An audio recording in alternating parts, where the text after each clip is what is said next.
sounds so good. Shall we do it? Let's go, partner. Let's go. All right. You want to do the thing? Yeah, I'll do the thing. You'll do the thing. Okay. I'll be responsible.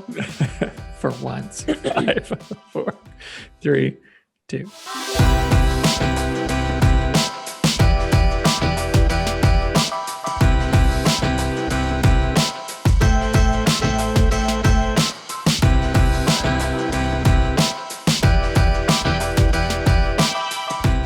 Hello, and welcome to Middleish, the podcast about moderation in all things. I am Erin Green. And I am Michael Gray. How are you, Erin Green? I am doing great. I'm doing better than that sad-looking aloe vera over my shoulder. I'm happy that it's like dying a very slow death, and I actually feel like a horrible plant mom. But I'm happy that most of our listeners are actually listeners and not viewers, because it's really kind of sad looking. Every week it gets a little bit more just, it looks like it's been added to a compost pathetic pile or something. It's slowly going to sleep. Aww. I had every intention of buying a new succulent. And you guys, this is what is embarrassing. I kill succulents. I don't know how. I think I overwatered this one. We all have our talents, right? We all have things we excel at. I'm going to add this to my resume. So I don't mean to brag, but I can kill plants killer pretty well. over here. So I had planned on buying a new succulent so that I didn't look like such a horrible plant mom.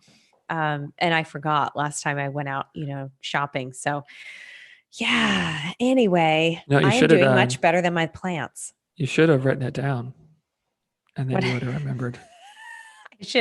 I should write down the care plan for my plants, like on a weekly basis or a monthly basis, so I don't screw it up and kill these poor things. Just saying. On the positive side, my fern that was dying a very slow death earlier this year, I put a humidifier by it, and it's actually perking up, and it's got some new little green shoots coming out of all the dead stuff. So I'm really hoping that it's perking up a little bit. So maybe not all is lost. So your fern has its own humidifier. It does. Just like Raleigh has his own little drinking fountain in the corner. Yeah. I mean, I try you guys, but I need some help in the plant department. Oh, man. How are you, my friend? I'm good. Yeah. So today we're, as of recording, not when this airs, but we're 1 week away from Christmas, and excitement is high. The magic is there. Oh, yeah. I mean, we are counting down days big time. And I bet I've heard. So it's like, what is it? It's noon, 12:20 here. And I bet today I've heard 10 times that it's only a week till Christmas. It's great, man. It's Do you guys awesome. have a little advent calendar or some way of keeping track and counting down the days? We have a bunch. We have like this every room of the house stuffed reindeer that has like little numbers you switch every day. And then the girls both have 2 advent calendars, one from each grandma. So yeah, they do those every day, and they're every day counting down, yeah.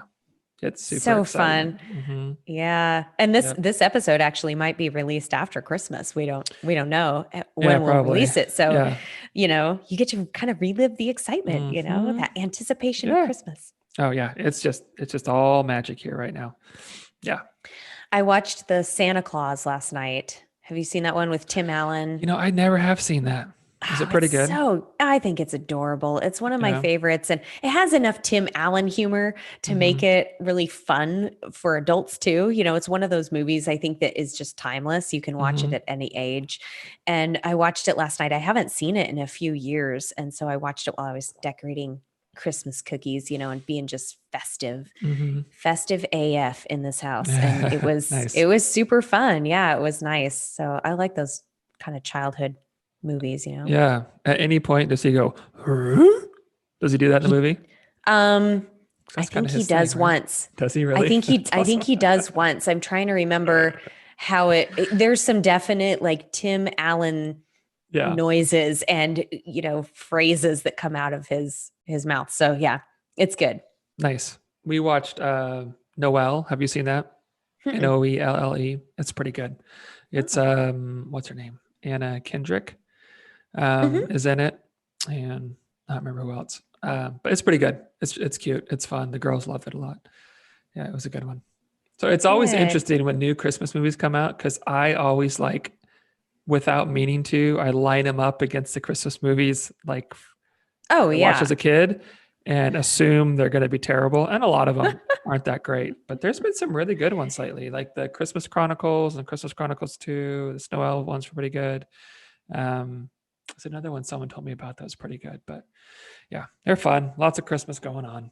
Yeah. I know. I'll do the Christmas overload. I listen to Christmas music for, 3 or 4 weeks Mm-hmm. nonstop.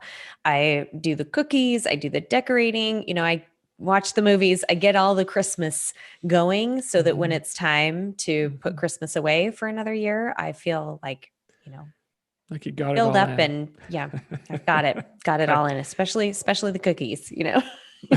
Right. All right. Well, let's dive in, huh? Yeah. Let's So the talk reason about. Michael was making fun of me writing something down is because that's Oh, what we're it's just a talking about today. suggestion. I wasn't You're making fun right. of you. It was You just can a use you can helpful use the suggestion. punchline. Uh-huh. I've Sure. never done that. If I had any stories or dirt on you, I would have used you for a punchline when we talked about the booze episode not too long ago, but that's Yeah, okay. that's all right. So, journaling, writing things down, and bringing them to life. That's Mm-hmm. today's topic. Yeah, about the benefits of journaling and maybe how that can look differently than you might think it looks when people talk about like journaling. It's like I'm not going to keep a diary. Um, well, it can look like a lot of different things. It can certainly look like that, but a lot of different ways, and just the immense benefits that can come along with it. Yeah. Yeah. It's funny you say diary because whenever I use that term, sometimes I'll use it interchangeably, journaling and Mm-hmm. diary, whatever, food diary. Sometimes I'll use that term. Mm-hmm. I think a diary, and I even came across an article when I was reading up for this episode that was like, if you picture a teenage girl laying on her bed with her feet dangling in the air and Mm-hmm. writing in her diary, this get that image out of your head, because if Yeah. that's what's blocking you from doing it. Right. Yeah. And some people do. That's kind of where they immediately go, like, I don't want to, I'm not going to journal. Yeah. It's like, oh, let's talk about what journaling means or can Yes. mean. And yeah, maybe get away from, something with a little, lock on it that you hide under your mattress. So, and I You think talk I about your still crush. have, oh yeah, I think I still have the very first diary I got, and I can picture it in my mind. And it was Mm-hmm. like this white, like plastic cover with like hearts on it and whatever. And it had the little plastic padlock that I'm Yeah. pretty sure with like a good nudge, you could just pop it open, but it had Sure. a key, Mm-hmm. it's a big deal. And it was locked and it was Nice. hidden in a special place. I'm sure it's still in my parents' house, in my dresser, in my room. So I'll have to You should get dig it it and up read next some time of I'm it. there. That'd be fun. Read it Wouldn't on the that be next episode. hilarious? Wouldn't that be funny? Oh, yeah. How old were you when you started journaling or writing um, or keeping a diary? the first time I started journaling was fourth grade. Um, Mm, and I did it pretty consistently. Um, I There was a lot going on with me emotionally at that point, and yeah. I saw a psychologist for a little while, and that was one of the things they recommended. And I remember my parents got me like a special little notebook and this little. It was a Mickey Mouse mechanical pencil. I remember that, and like real specific for that was for journaling. So they try to make it Isn't it special. funny though how you remember those things? Mm-hmm. Just like I was just describing my first diary. I remember it, plain as day in my mind, Mm-hmm. and you remember your little pencil. So Mm-hmm. it's Yep. funny how those connections, and we'll talk about how those connections are kind of made. And Yep. um, yeah. Parents had this big, I think it's a locust tree. They still have it in their front yard. And I would Mhm. sit against the trunk under the tree in the shade and I would journal. Oh, good for you. You even had a Yeah. specific I had my little place. spot. Yep. Yeah. That's important. How about you? I think I started in junior high, Okay. maybe. I think I wrote dates on everything that I recorded. And so I could confirm that maybe down the road when I find that old diary. And I started with a few of my girlfriends like, oh, you keep a diary and, would you share anything with me out of your diary kind of stuff, and some people were really secretive about it and others were like, oh, I'll let you write in it even. Mhm. And so I think, my best friend to this day, her name is Nicole, and we started in kindergarten together and, graduated together and we're still friends. And I'm pretty sure that we let each other, like when we'd have sleepovers, we would let each other record in our diaries. And I'm thinking this was like junior high Nice. area. So, but then Nice. I got into journaling for real in college. And that Mhm. I would say that was a really formative time in my life because I grew up in a very small town. I was a first generation college student. And so for Mhm. me to go off to university in this totally new world with all of these people that from different walks of life and just get out of my bubble, there was a lot to process. And there was a lot of growth that happened for me in that area and a lot of relationships and boys and friends and sorority life and figuring out what I wanted to do in school. And so I started keeping a journal. And I periodically through my years, I'll pick up journaling again, and sometimes I won't. But yeah, I think I have like 3 or 4 by now that are all filled up that are Yeah. stuck in a box somewhere. And Stuck in a box it's kind of somewhere. fun to go back and read It is. some of the stuff Yeah. you've written down. So in junior high, I've always been like, I wouldn't say musically inclined, but like around sixth, seventh grade, I started writing songs and poetry a lot. And so Mm-hmm. that kind of became my journaling, was just writing these lyrics and these thoughts and forming them into things that were more cohesive and that kind of stuff. And I have somewhere, they're out in the garage somewhere. But I still have them. I have notebooks and just pages and pages and pages of, just loose, like college ruled, paper of just songs and poems and thoughts and that kind of stuff. And so this is an example of how journaling can maybe look different than you think. That absolutely serve the same purpose as like sitting down to journal. But it is cool to have those things. Because I don't know, maybe a couple years, I'll go back and read through them, and some of it's ridiculous because I was like seventh grader, and things that were important to me were like, geez, man. I know. Um, Get a hold of yourself. but it's really interesting just kind of go like, this is what I was going through. This is what I'm experiencing.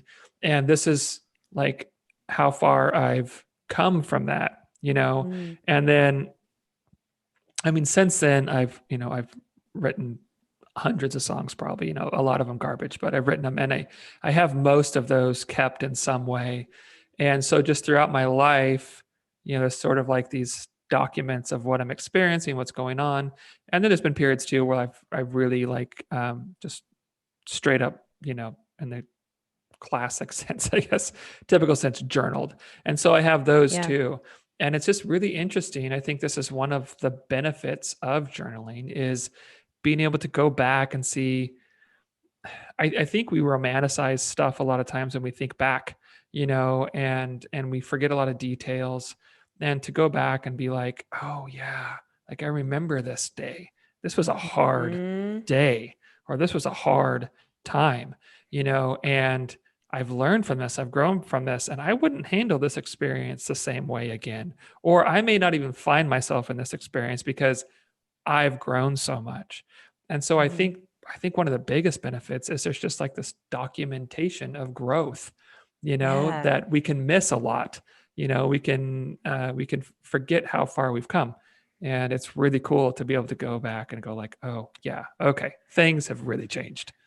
Yep. Mhm. And that's a huge benefit is having that reflection that you can look Mhm. back on. And when we were going through the benefits of journaling, I was reading some of this stuff, and one of the other things I really liked is it makes things graspable for your brain. So you're taking those thoughts and feelings, and by physically writing them, first of all, you're forcing yourself to slow down because your hand can only move so quickly, to put the Right. words on the paper. Right. And there's this kinesthetic connection that you're making to the thoughts Absolutely. and the feelings and that processing. Then something that's really powerful is to go back and read it, and not just read it silently. Have you ever tried reading Mm-hmm. aloud what Mm-hmm. you've written? Mm-hmm. I'm doing a little process myself right now that requires you, it guides you to do that, where you write down, whatever your answer to this or whatever your thoughts are about this topic, Mm-hmm. and then read it aloud to yourself. Mm-hmm. And that is powerful. And I've had conversations with 2 clients just this week that have done the same thing. And they're like, whoa. Once I put that out there, first of all, they notice a difference in how they're feeling as they write something down, because you give it life. Mm-hmm. You You do. bring it out into reality, and it makes it concrete and undeniable. Well, and And it's permanent. There's a yeah, permanency it's versus there. just saying it. Yeah. Yep. Yeah. And so then you write it down, and that can trigger some different feelings toward, oh Mhm. my gosh, I didn't realize. A lot of people say, I didn't realize I thought this way until the words just started coming out on paper. And then they turn around and read it. Or sometimes if it's a client that trusts me with this kind of stuff, like we'll talk about food journaling and things in a little bit, I will read it back to them. I'll say, do you mind if I read this to you and just see how it sounds? And they'll be like, oh man, now that you say that, and those are my words, like all of a sudden it just brings this different perspective Yeah. to understanding what's going on in your brain. Um, Absolutely. so I love that you're looking at, man, the growth of looking back years on what I have journaled, but it can be immediate too. I mean, Mm-hmm. you can write it down and then just read it immediately and be like, whoa, that's huge. Yeah. Oh, I understand myself better now. Yeah, Yeah. happens a bunch. And I think too, yeah, there's just really something magical about writing it down. And I think Mhm. part of that, there's a bunch of things, and I think we have more to talk about, but just adding to what you've already said, Erin, is like when we're speaking to someone, okay, I talk to myself a lot, right? Like I just, just around the house, I do too. but I don't process with myself out loud. You know what I Yeah. mean? So if I'm saying something that feels somewhat vulnerable, I'm most likely saying it to another person. And when I do that, I'm guarded with it, right? Like I'm real like conscious about how I say it and what I share and that kind of stuff. So there's benefit in that, but Mhm. there's also like restraints on it, right? Where when I journal, there's most of the time there's no governor, right? It's just bleh. and Yes. and when you have that ability to be vulnerable but also kind of unrestrained, and you're not being really calculated with it at all, or concerned with what you're sharing, you wind up bringing out these things that you didn't know were there, kind of Mhm. like you were talking about. And it's like, oh, that's how I feel about this situation, or that's how I feel about myself, or that's how I feel about this person. Why is that? And then it gives you an opportunity to explore those things, right? Especially if you come back and revisit them, so there's just this, I think you wind up getting a lot more of your authentic, genuine Mhm. thoughts and feelings out Things than you wouldn't even with have saying them. access to. Yeah, you Exactly. wouldn't have access to those Exactly. things if you weren't Exactly. writing Yeah. them. One of the coolest things I found in my research for this topic was talking about the reticular activating system. Hmm. And I'm not a neurology expert or a psychology expert, but it's really there's a really cool YouTube video on this that I'll put in the show notes. That is a 4-minute video, and it just walks you through what is the RAS. And basically, it's a filter in your brain that filters data. And we have, I mean, thousands or even millions of pieces of data that are entering our brains every day. And you just do not have the capacity to actually process that much. And so your Right. RAS will filter out what's important to you. And you can help to program your RAS to focus on certain things. So physical writing can actually focus your RAS into processing the things that are important to you. And one of the things this video talks about is shifting your mindset from the negative to the positive. So, for example, if you're always telling yourself, like, I suck at golf, I'm never going to learn golf, or something like that, I'm always running late, I'm always late. If you tell yourself that, and if you're saying that about yourself and you're even writing that, your reticular activating system processes, filters that out and says, oh, this is the thing we need to show you evidence of this. Right. And please, if anybody, I mean, if Brian Fretwell is listening, he might have some information to explain this a little better. But if you can start reframing how you say some of those things and actually write them down and bring them to life. So, I'm getting better at being on time, or I'm working on improving my golf swing, or whatever it is, all of a sudden your brain starts filtering information to reinforce that message and be like, oh, I'm going to start focusing on some more positive stuff here to feed that message. Right. Well, I think, our brains like to give ourselves proof for the things that we're already telling ourselves, and I think about this in terms of like with my kids, like if one of my kids is, I'll just say one, I won't say which one. If one of my kids happens to leave messes more often than others in the house, right? And I'm always like, if I'm always saying like, gosh, you're just a messy kid, or why are you leaving messes everywhere, that kind of stuff, then both for me and for my child, it's like we now prioritize moments that reinforce that and minimize moments that combat it. You know what I mean? So there may be moments where she cleans everything up and does a wonderful job, but we both miss it because, well, that's not how we're labeling this.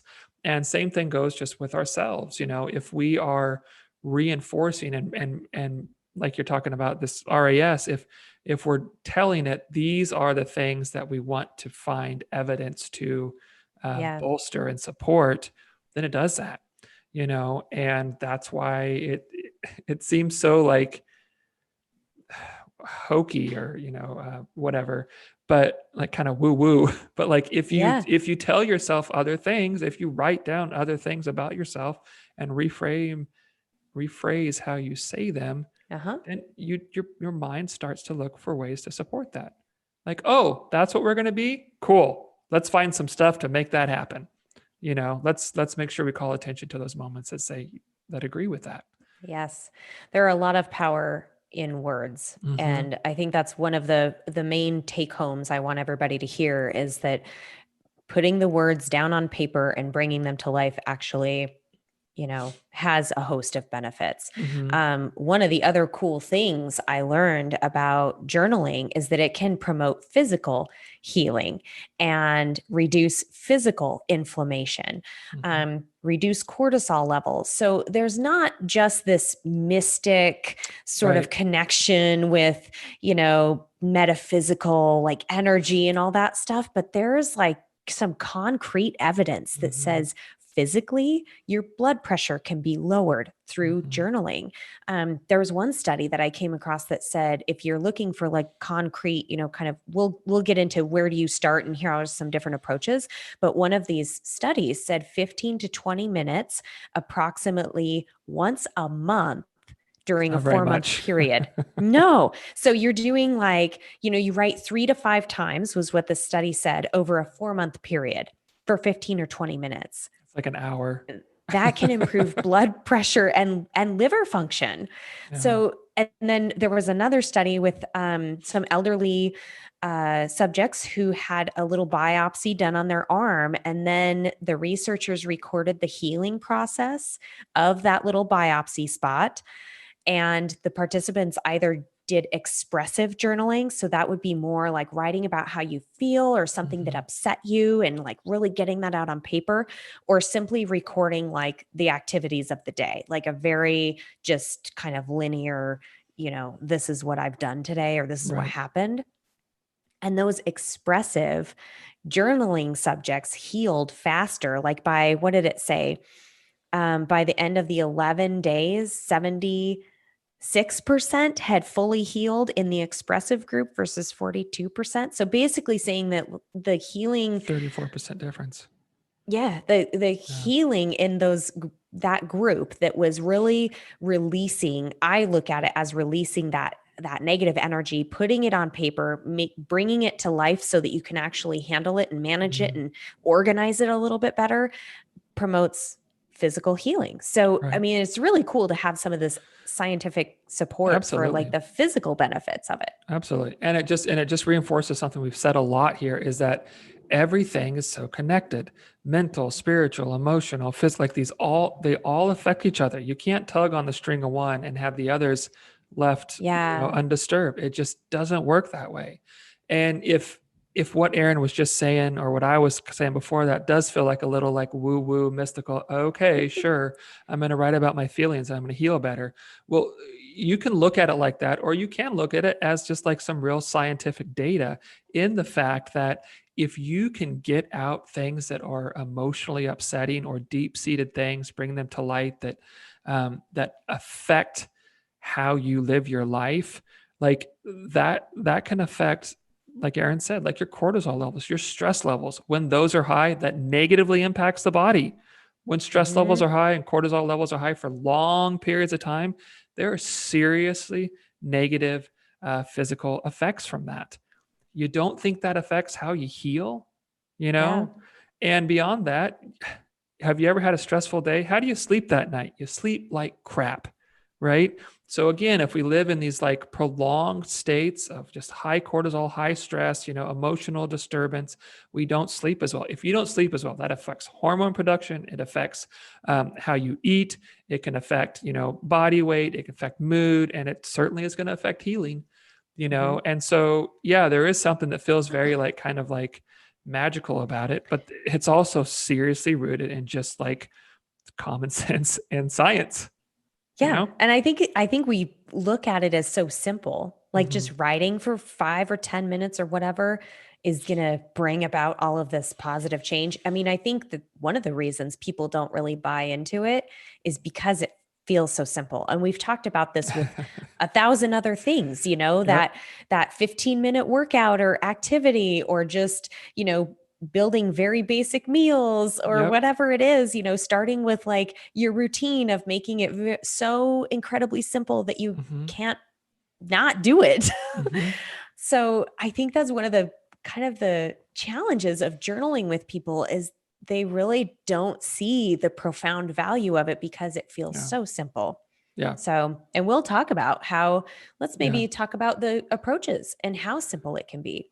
Well, and I would say this, but right before we get to that, I would say if you feel like it's too simple and too easy, try it. I challenge you to try it. Mhm. Same thing I tell clients. If they're like, really, my goal this week is going to be eat 2 vegetables a day, that's really easy. Prove me wrong, right? Like if it's too Yep. simple, you'll have no problem doing it, right? You'll knock it out of the park. So prove me wrong. I would love to be wrong on this situation. you And know? that's actually something James Clear says Mm-hmm. about his 2-minute rule, Mm-hmm. which is like, doing the thing, whatever this routine. He's the author of Atomic Habits, by the way. It was one of our first Fantastic book. podcasts. Mm-hmm. Yeah, we talked about his book. One of his notions in that book is that 2-minute rule. So really just taking, you give up journaling or you give up that new habit within a few days, just because it either feels like too much of a chore, which to your point, Michael, it's probably because you're making it too hard. You're hitting it too Right. hard straight out Right. of the park. You have to make it so incredibly easy that it feels silly not to do it, and it doesn't feel like work. Right. So one of the he references a guy in his book that really says, like, if you're journaling, stop before it feels like work. Mm-hmm. Stop before, like, write to a point where you feel like you could write more, and then Right. stop when Yeah. there's still a little bit in the tank, you know Mm-hmm. and then maybe try one line per day. I mean, break that down. You say, I want to start journaling. I want to keep a journal. I want to do it X number of days. And, I want to do it for a year or whatever. Yeah. Break that down. What is that? How do you start that? It might Right. be you journal for 2 minutes a day, or you write one sentence a day, starting with Mm-hmm. such a small concept. There's no right or wrong way to journal. I think that's one of the other cool things is we'll offer you all kinds of approaches right now, but there's no right or wrong way to do it. There's lots of Mm-hmm. different ways. Yeah. And something, because I have a decent amount of clients that one of our goals we're doing is to journal every day. Sometimes that looks like if people have disrupted sleep, a hard time going to sleep, or they wake up in the night. One of the first things I have them do is, okay, let's journal. Let's write about the things you're feeling right at the top of your mind, even if it looks like a to-do list, right? Yeah. Because a lot of times people wake up or they can't go to sleep because they're going like, okay, I got to remember to call so-and-so, and then I have to get to the store and I got to pick up the da-da-da. And they're just like these things I'm going to forget. And there's this real kind of power. If we put them down, well, we're not going to forget them. They're Yep. there. They're going to be there in the morning, and your brain can go like, oh, okay, we're good because we know it's written down, or if there's like conversations, we need to have tough ones or things I want to say, Mm-hmm.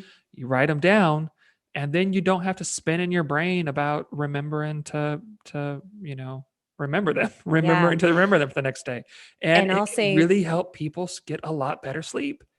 and write them down and leave them at your desk or the Yeah. whatever kitchen counter, somewhere outside your room. Right. Physically put them somewhere outside your room. That's another little trick that can, put it in have a specific diary or piece of paper or something. I know I will write things down if I have one of those mental overloads where I'm like, I Mhm. can't sleep because I have all these things to do. Write it down and leave it on my desk right next to the keyboard. So as Right. soon as it's time for me to come to this physical space to work, then I'm ready. There it Right. is. Yep. Exactly. And I think it can be really helpful too. A lot of times people are like, well, I have no idea how to do this, Mhm. And so what I've used frequently with clients is just like some prompts, Mhm. some questions just to get you started, like just answer the question. And so I just have a few that I've used commonly, like what went well today? What didn't go as well as I would have liked it to? Is there anything I could do next time to make that go better? What brought me joy today? What was frustrating today? What was most challenging about today? What emotions did I experience today? Am I currently worried about anything? If so, what? What's one thing I can do to help tomorrow feel like a successful day? There's no magic in these questions. It's just you answer it, it gives you a place to start and it Mhm. gets you going. And really, I think that's all you have to do is just get started. We can maybe we can include some prompts in the show notes or something. Sure. Um, but just answering a simple question like, what brought me joy today? Well, this and this, and there was this thing, this and this. And just like that, you might have a solid minute or two of writing. And if you got that, you just did a fantastic job at journaling. Yes. It can be that simple. Yes, I agree. And what's wonderful about you providing the prompts for your clients is sometimes we need permission from someone else to Mm-hmm. access that stuff.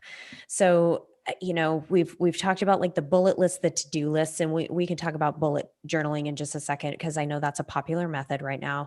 But this expressive kind of stuff that you're talking about, sometimes people need someone to sort of prompt them to write about this stuff because they Right. again don't really see the value, or they're not really sure where to start, Mm-hmm. or what should I write about is a common one.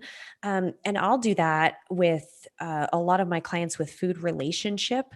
When I see some feedback or I hear them say something, I'll say, this might be a really good thing just to write about and kind of explore a little bit Yeah. more. Ask yourself to go a little bit deeper on this. Yeah. What does this say about me? Mm-hmm. What are my fears about this thing? So it's kind of giving them permission to go a little bit deeper Mm-hmm. and to talk about, some of the very positive things and maybe some of the like negative or scarier things that they're kind of afraid Right. to write about. Yeah. So I'm not as familiar with it, but I want to get into the bullet journaling. Do you want to, just because Sure. I'm not super familiar, you want to kick that off? Well, And then and I have a few thoughts on it too. yeah, I've never done it, and I Okay. have heard about it. I've heard about the method. I've had friends actually show me their bullet journals, and it Mhm. to me, and we've joked about this a number of times. Erin likes outlines and bullet lists before we do the A podcast. lot. And A lot. oh, She come on. It's not, really likes them. it's not that bad. But I like having this kind of organization of my thoughts Right. because I have learned about myself that if it's, Mhm. I have a good memory and I have pretty good mental organization, but it calms me and helps me feel a little more maybe in control and like prepared if I Right. put it on paper. Okay. Right. So anyway, I like the look of the bullet journal because it is a very like neat kind of linear approach. However, it can, I mean, the whole premise of the bullet journal is it was developed by Ryder Carroll. You could Google his name, Carrol. And I will include a couple links because he has a really great TED talk that talks about declutter the mind. And it's basically, it's described as an analog system designed to be a to-do list, a diary, a notebook, and a sketchbook all in one. And when I hear those different methods of recording in a journal, first of all, it reinforces what Michael and I are saying, that a journal can look very different to Right. anybody. Right. And I love that sketchbook is included Mhm. in there because if you're into doodling, if you like to draw, flow charts and different things to organize your thoughts or to put some context in there, Mhm. this is yours. Make it yours. Mhm. And Ryder Carroll developed this method because he was diagnosed with ADD. And he realized he needs a way to organize his thoughts and create intentional focus in his life. So basically, you make a mental inventory, what you want to do, what you need to do. You start identifying and these thoughts, these things that are living in your brain that you just need to get them out and put them on paper. Yeah. And then you start identifying which of those things are vital. Okay, so I have to pay my rent, or, I have to do these things. What are those things have to be done? And then what are the things that are very meaningful Mhm. and that matter in your life that you want to do, and Right. have this compulsion to complete these projects or do these things. Yeah. Anything else that doesn't fit in those categories gets crossed off the list because it's a distraction. Mhm. So I think this is a really important point because I do this myself where I'll make to-do lists and I'm like, that is such a stupid thing to put on my to-do list. Like, I really don't need to organize the spice cabinet, but it's this thing that's like living in my brain. And for some reason, writing it down on paper and then deciding that it doesn't matter and crossing it off is like really gratifying. Do you ever put Yes. make to-do list on your to-do list? Yes. Just so you can cross it off like, yeah, got one done. I thought you were gonna say putting things on your to-do list that I'm actively like doing right now. Like I've got the banking screen up to pay the credit card like on my computer, and I'm like, oh yeah, pay the credit card. Click, click, click, done. Yep, Cross that thing done. off. It's so I know it's I silly how we do these things. I have before like made to-do list and looked at it and been like, oh man. And then written make to-do list, crossed it off, and I'm like, okay, things are better than they were just a second ago. I feel Maybe a we little better should about we should both go back to our momentum versus what was it, momentum episode that we talked about, motivation. and Yeah. and analyze what we said there, because what we're doing is trying to create a little momentum. Like it Right? feels really Because it good to do feels the good. thing. You feel like you accomplished something. Yeah. So another step in the bullet journaling is to turn big goals into small actionable items. We talked Mhm. about this with James Clear and gave some examples. And this might be another one, is like turning some of those big things into what's the first step that I can do. And Ryder Carroll goes a little bit further in saying that the big actionable items should be able to be done in a month.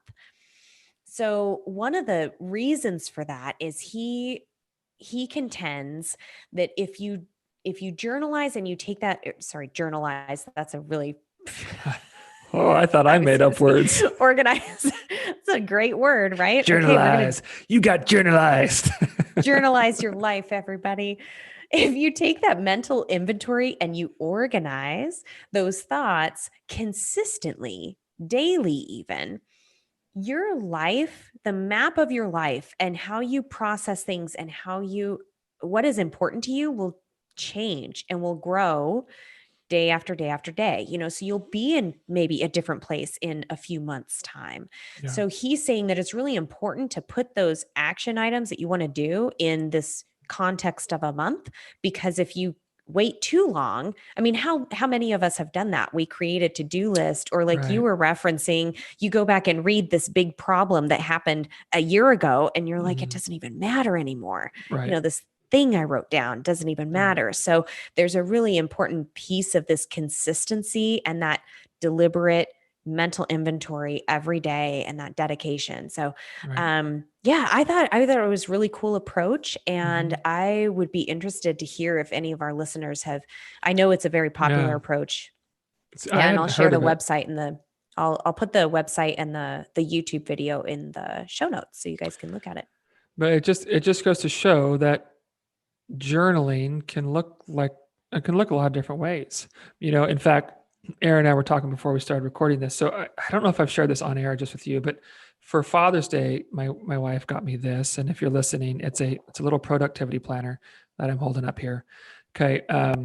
And what it does, it's essentially like a to-do list for the day.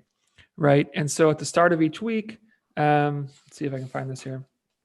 Like at the start of each week, I have and they're like, can you see that? Like 5 most important tasks for the week, secondary tasks of importance, and then additional tasks. And so I go through like, what do I need to do this week? And what has real high priority? And then you go through each day and, okay, so on Monday, what is number one priority that I need to accomplish today? What are secondary tasks? And then what are things that if I get to them, fine, And so while this is really it's sort of like a bulleted flow chart, really, because it's breaking things down, right? Like, how's this going to go? I think it's also a form of journaling because it reduces my stress because I'm not trying, what was I supposed to do today? And when was this? And that kind of stuff. And it keeps me from getting sidetracked, which I'm really good at, getting sidetracked by unimportant things, right? So I know like, what's number 1 today, what's number 2, what's number 3, and I'm not spending time on number 11, organizing my socks or something, something just doesn't really matter, but it's really easy to get distracted by. And so for me, it creates an awareness of priority, which bleeds out into other areas of my life, right? Not just work tasks. It reduces my stress levels. It makes me more productive, and I do a better job at my job, which results in higher income, and there's stress reduction there. And it just all these things that it bleeds out into. So while this is technically not a journal in like kind of the typical sense, it really does a lot of the same things that journaling does. And I think things like that can be considered journaling. I think this can look a bunch of different ways.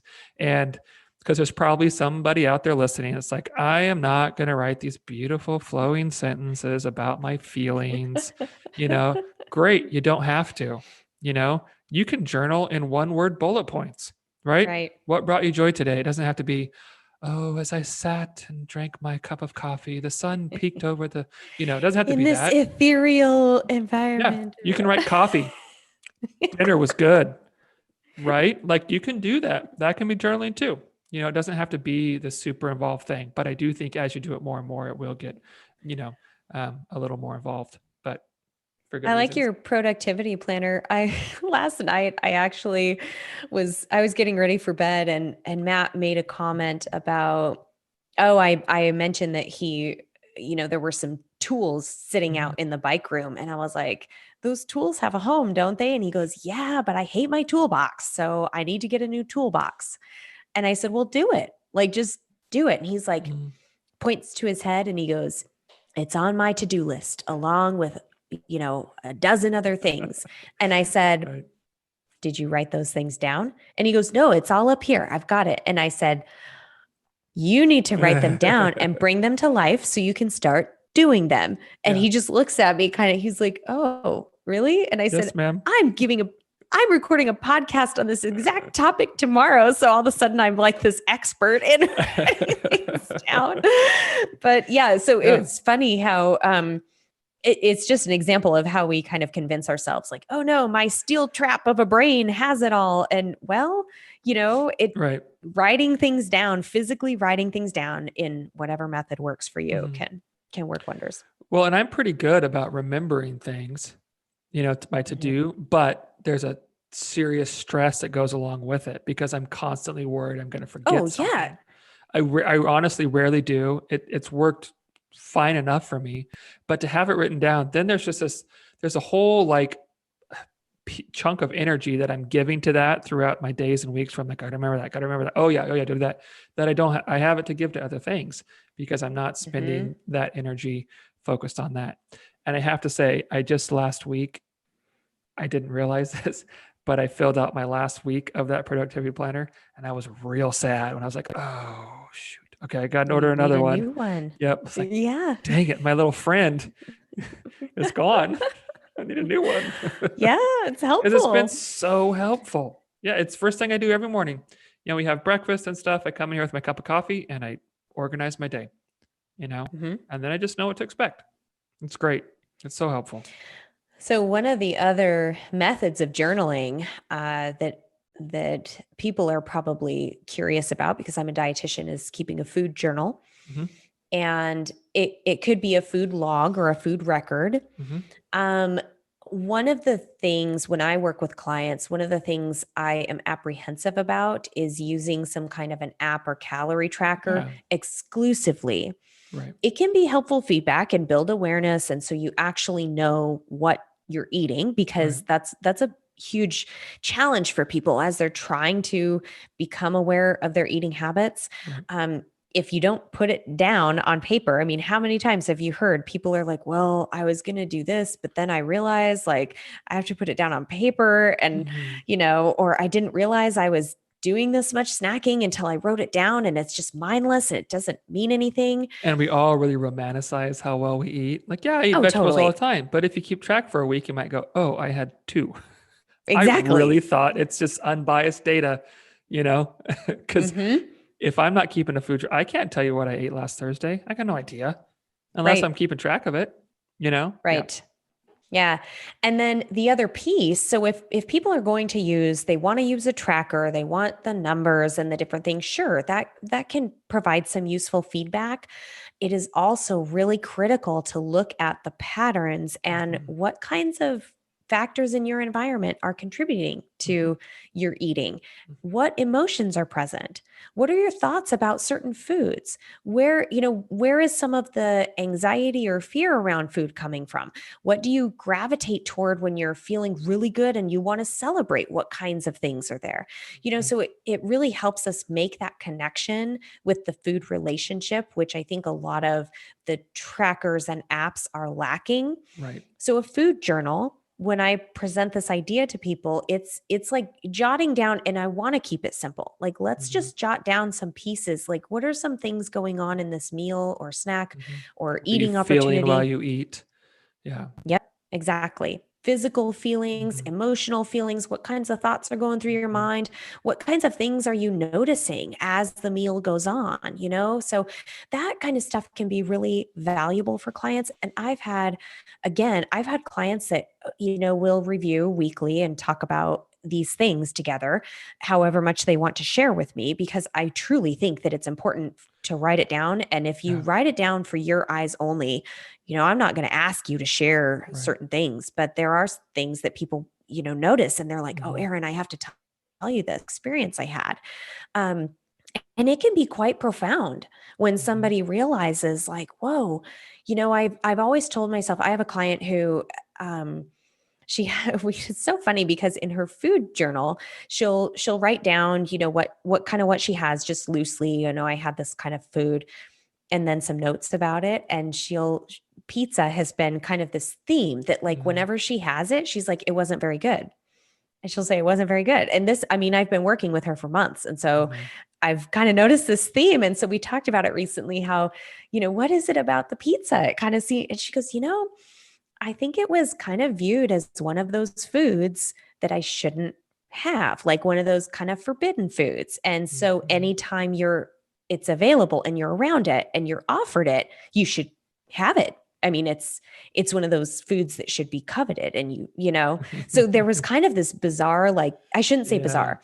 There was this sort of mystical, like pedestal that you place that food on. Mm-hmm. And, if we got deep into food relationship, that food then has power over you because Mm-hmm. you feel like you have to choose it, Right. Right. Well, through her journaling and kind of building that awareness, she was like, I don't even like, there's one specific kind of pizza that she really, really likes. And I'm like, have that kind. Yeah. Not Do just other that stuff. because yeah, don't go for these other foods that are not serving you and you Right. don't even enjoy just because it's supposed to be this like food that you've placed on this hierarchy. So Mm-hmm. anyway, that's just an example of what can come out of some of this journaling and writing it down and building awareness, Yeah. noticing patterns, coming up with a feeling or a thought that you're like, whoa, I didn't even know that was there. Yeah. So, So I think, you brought up like kind of, like food trackers, calorie counters, that kind of stuff. And I think, when you have something like say MyFitnessPal, there can be some great benefit to those. But when all you're tracking is calories and like your macros, it makes food very mechanical, and we're yes. just looking at input, output, that kind of stuff. And that's not how it works for just about anybody. It's not just mechanical. It's very much tied to stress levels and emotions and beliefs about ourselves and histories and how our days were, coping skills, all that kind of stuff. So it really just tells a very small, and I'm not going to say Incomplete yeah, story. yeah, I was going to say unimportant, but that's not the word, but very, very incomplete picture of what's going Mhm. on. And I am much less concerned with how many calories people eat or how many grams of carbs they have in a day and why they ate what they ate and how they felt when they ate what they ate, because those are the things that can really transform how you eat, right? Um, this is probably 4 years ago or so. I had a client I was working with, and we were just she was just kind of journaling around her feelings when she ate, right? Like, what am I feeling right now? What was I feeling before? How do I feel after? That kind of stuff. And we started to notice that on days when she talked to her mom, she really like had a hard time regulating emotional eating in Oh, those evenings, yeah. right? And so after a few, it's like, okay, so what's going on here? Like, what are your phone Mhm. calls with your mom like? Oh, I have a terrible relationship with my mom. She belittles Mhm. me. She criticizes my weight all the time and my health and how I am as a mother and da da da da. And so what we discovered is regularly when she talked to her mom, the rest of the day was just a really rough day for self-control and prioritizing eating in the way she wanted to eat, right? And it was chips and ice cream, that kind of stuff, and a couple Yeah. meals after dinner of just quick carbs and snack foods. And because that's how she was dealing with the emotional stress of talking to her mom and feeling like I'm not enough, all these old wounds that she grew up with as a kid and that kind Mm. of stuff. And so something that food journaling can really, you can begin to identify these patterns. And I think a lot of the struggles we have with eating are not random. They're Mhm. because of something, habitual or some sort of routine or that kind of thing. And if you food journaling gives you an opportunity to go, okay, let's look at some patterns. What's happening on these days where they're Yeah. harder? What's happening on these days where I tend to eat, these kind of foods, that kind of stuff. And then you can strategize in really specific ways, you know? So we were like, okay, so let's build a plan for days you talk to your mom, right? When you talk to Love your it. mom, how are we Yeah. going to handle the rest of the day? Things like that. It can be just wildly beneficial. That's a great story. And I'm so glad you shared that because it comes full circle then. Not only did the journaling help to recognize this pattern, Mhm. but then once she realizes maybe that she's answering emotions through food, what are some other ways you can answer those emotions? And guess Right. what? Journaling is a really Hmm. powerful tool with that. And so maybe it would be keeping a journal with processing some of this stuff. And I think Yep. it's important to say that journaling is not therapy, but it's therapeutic. Absolutely. So if Yeah. someone, I mean, there might be some deeper issues, and I think Michael and I are both really good about referring people to, appropriate resources if there's something deeper at work there. I know my work with eating disorders, I have a specific scope in that realm, and there are other things that other experts need to be working on. But journaling can be therapeutic in so many ways. And so identifying something like that, all of a sudden you have another use for journaling, not just the food journal kind of thing.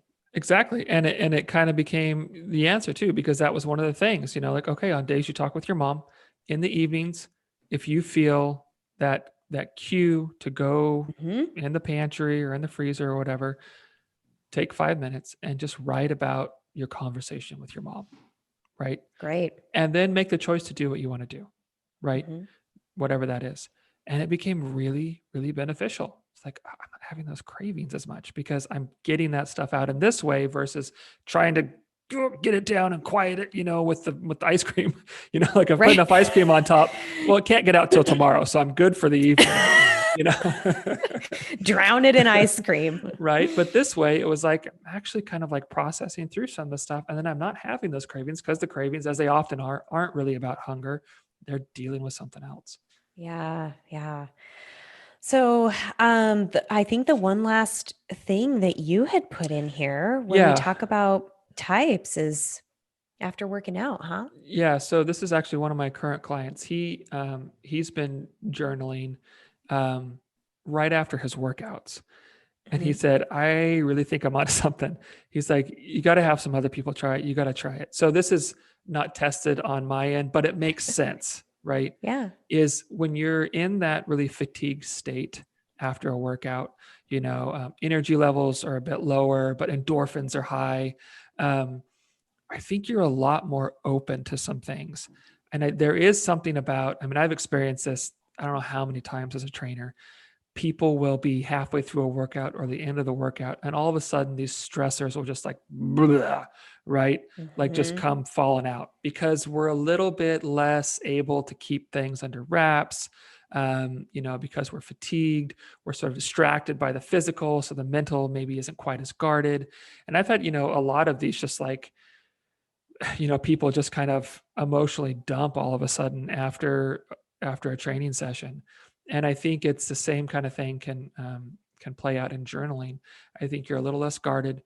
You have a little less ability to kind of white knuckle emotions and stuff. And I think you might be a little bit more honest with yourself, and stuff just kind of tends to come out. Also, I think there's really something to journaling in those states when those endorphins are high, where it says, I just accomplished something. I really feel good about what I did. My confidence is maybe up a little bit. And so you can journal from those places of, I'm riding the wave of a success right now. I did something that went well. And to journal from those places can be really beneficial too. Yeah. And your RAS will thank you and be like, well, okay, let's start you're cementing feeding you those some things. more positive stuff. Yep. You're just cementing those things. Yeah. This is what we're going to prioritize. Yeah. What we did well. I like it. That's good. I did that a lot during my triathlon training because the interface that I used for my coach, she lives in Arizona. I live in Idaho, so, we would have phone calls and stuff, but on a day-to-day basis, when you have 2 or 3 sessions a day, I need to put in there how I felt during the session, what went well, or if there was like a hiccup in the data, this is what happened. I ran into traffic. And so that was really helpful for me in processing the workouts. Some workouts, you just do them and you tick the box and it's done.